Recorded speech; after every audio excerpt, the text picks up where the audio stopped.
எனக்கு முன்னே இயேசு, அவருக்கு முன்னால் நான். என்னை கருணையோடு ஆண்டவர் உற்று பார்க்கிறார். இந்த நாளிலே மகனே மகளே, உன்னுடைய வேலைகளை எல்லாம் ஒதுக்கிவிட்டு என்னை முக்கியமாய் வைத்து என்னை தேடி வந்திருக்கிறாயே, உனக்கு என் ஆசீர்வாதம். நீ வெறுமையாய் திரும்ப போவதில்லை. உனக்கான ஆசீர்வாதங்கள் இடத்தில் நிறைய உண்டு. தாயின் கருவிலிருந்தே உன்னை நான் தேர்ந்தெடுத்திருக்கிறேன், உன்னை அர்ச்சித்திருக்கிறேன், உன்னை அழைத்திருக்கிறேன், உன்னை ஆசீர்வதித்திருக்கிறேன், ஆசீர்வதித்துக் கொண்டே இருக்கிறேன். நீ எங்கு சென்றாலும் உனக்கு முன்னும் பின்னும், இடமும் வலமும், உனக்கு மேலும் கீழும் உன்னை சுற்றி சூழ்ந்து கோட்டையாயிருந்து உன்னை காப்பாற்றுகிறேன், உன்னை வழிநடத்துகிறேன். நீ அறிந்தால் அறியாவிட்டால் என்னுடைய பிரசன்னம் உனக்கு முன்னே எப்போதும் சென்று கொண்டிருக்கிறது.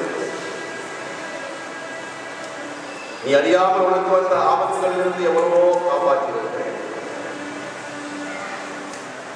உனக்கு தெரிந்து நான் செய்த நன்மைகள் பல, உனக்கு தெரியாமலேயே நாம் செய்து கொண்டிருக்கிற நன்மைகள் பல பல. மகனே மகளே, என் பார்வையில் நீ முக்கியமானவனும் முக்கியமானவள், விலையேற பெற்றவள், விலையேற பெற்றவள். உன்னை நான் உயிருக்கிறாய் என்று செய்கிறேன். சிலுவையில் நான் சிந்திய ரத்தம் உனக்காக உண்டான் மகனே, உனக்காக உண்டான் மகளே. நான் ஏற்றுக்கொண்ட பாடுகள் எல்லாம் உனக்காக உண்டான்.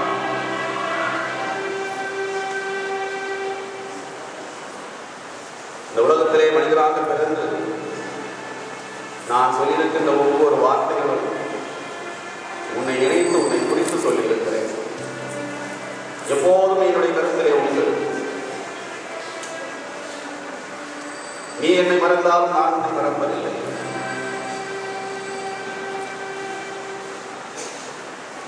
என்னை பின்பற்றி வா, என்னோடு நடக்க கற்றுக்கொள், என் கரம் பிடித்து நடக்க பழகிக்கொள்.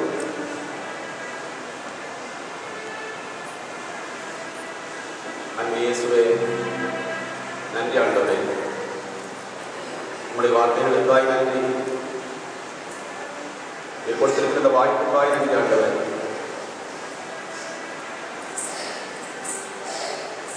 என்னுடைய வேண்டுதலை கேட்டு தூய ஆவியின் துணையை எங்களுக்கு தருவதற்காய் நன்றி. தூய ஆவியால் எங்களை அபிஷேகம் செய்வதற்காய் நன்றி ஆண்டவரே. நன்றி கூறுகிறோம். நன்றி இயேசுவே. அமர்வோம்.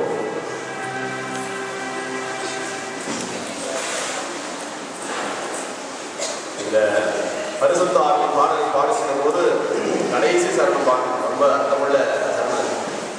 எந்தன் ஆற்றலாளே, எந்தன் வலிமையாளே, உந்தன் ஆவியாளே, உந்தன் ஆவியாளே.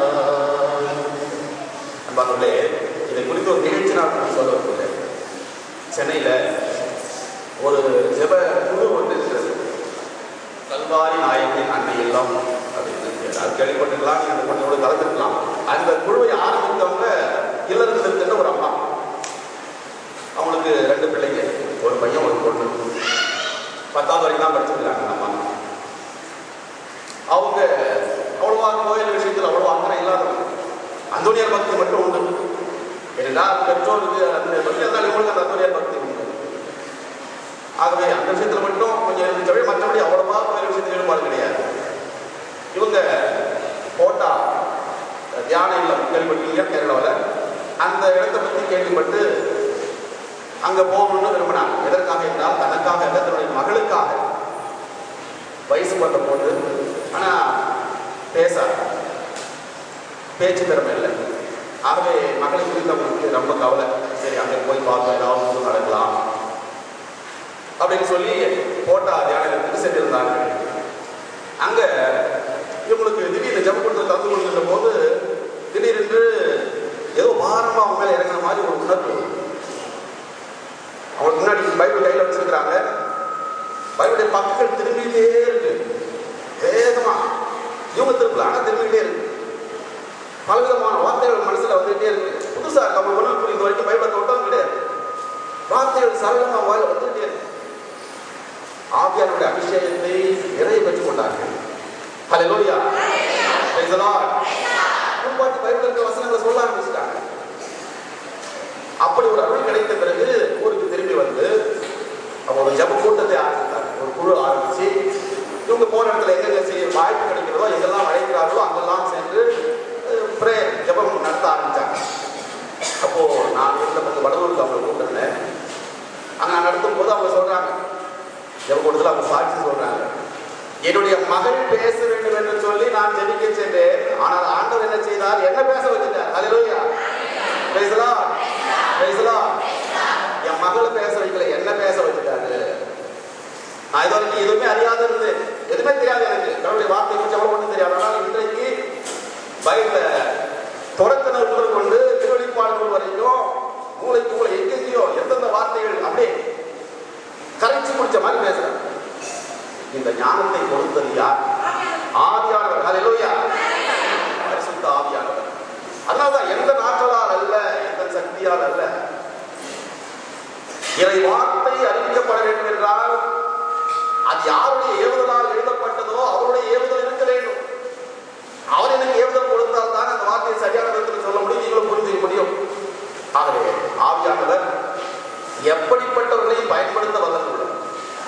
நம்ம சொல்றாங்க, என்ன பேச வச்சுட்டாரு, என் மகளை பேச வைக்க. இன்னைக்கு என் மகள் பேசாம தான் இருக்கிற, அதை பத்தி நான் கவலைப்படல. என்னை பலருக்கு நற்செய்தி சொல்ல என்னை பேச வைத்தாரு, அது வரைக்கும் சந்தோஷம். ஆக்சுவலி ரொம்ப சந்தோஷமா இன்னைக்கு நற்செய்தி படி ஆட்சி கொண்டு இருக்கிறார்கள். இன்னொரு நிகழ்ச்சி நான் உங்களுக்கு சொல்ல வருகிறேன். நற்செய்தியே இருக்கிறது. இயேசு எருசலேமை நோக்கி சென்று கொண்டு இருக்கிறார். கடைசி பயணம். அப்ப மக்கள் என்ன பண்ணாங்க? அவரை சூழ்ந்து சென்ற மக்கள் என்ன செய்தார்கள்? மௌனமா எல்லாரும் தியானம் பண்ணிட்டு போனாங்களா? இயேசுவோடு சென்ற மக்கள் என்ன செய்தார்கள்? நம்ம மற்ற சபைக்காரங்க ரொம்ப கேள்விப்பட்டது இந்த விஷயத்துல தான்.